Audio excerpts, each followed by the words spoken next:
So I recently had the opportunity to contribute to a CNBC article about a new study by Prudential that found that many Americans with 10 years or so to go before reaching retirement age are, quote, critically underprepared. More specifically, 67% of 55-year-olds surveyed said that they feared outliving their savings. Now, the question posed to generate responses was, what advice would you have for a 55-year-old earning $56,000 annually who has $50,000 or less saved for retirement? Now, as it happens with these things, much of what I actually shared did not make the article, which I'll link here in the description. But since I figured I had more to say about it, let's make a video. So the first thing I said, and this is in the article, is that your mindset is everything. He who thinks he can and he who thinks he can't are both usually right. Confucius. Because if you start with the belief that crafting a retirement scenario that will work for you and allow you to enjoy your golden years is possible, then you'll be more likely and motivated to take the actions necessary to make it happen. Secondly, the scenario is described, a 55-year-old earning $56,000 annually who has $50,000 or less saved for retirement. Well, that leaves out a lot of important details that could greatly influence the advice given and the prognosis of the situation. Now, for one, is this person single or married? If they're married, what is the spouse's earnings or earning potential? I want to take a look at Social Security estimates and know if there are any pensions or defined benefits coming. How about the housing situation? Are they close to paying off a mortgage?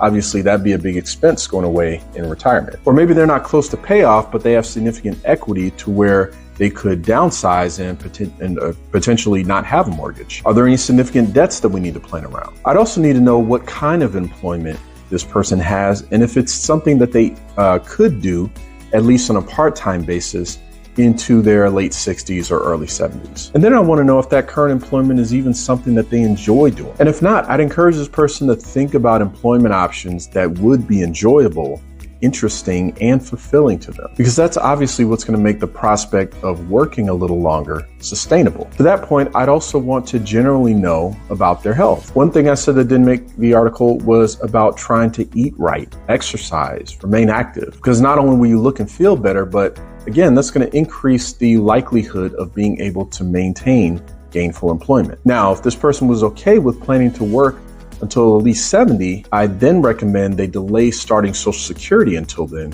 which allows you to get the maximum benefit. So assuming that's the case, and assuming they have the capacity to save some of their income towards retirement, I'd say to prioritize contributing to their employer plan enough to receive any employer matching contributions. I do some analysis to be sure, but with an income of $56,000, I'm assuming that's a household income, and at the age of 55, planning to work until 70. In the absence of other information, I'd say that making Roth 401k or Roth IRA contributions would probably make the most sense. Now, it goes without saying, but I'd also encourage this person to consider doing everything they can to save aggressively, get creative, and then get help. Many financial advisors, financial coaches, and financial therapists offer hourly consultations and do project-based work. Above all, planning is key. Even though the best laid plans can go awry, you'll still be better off with it than without it. Hope this was helpful. See you on the next one.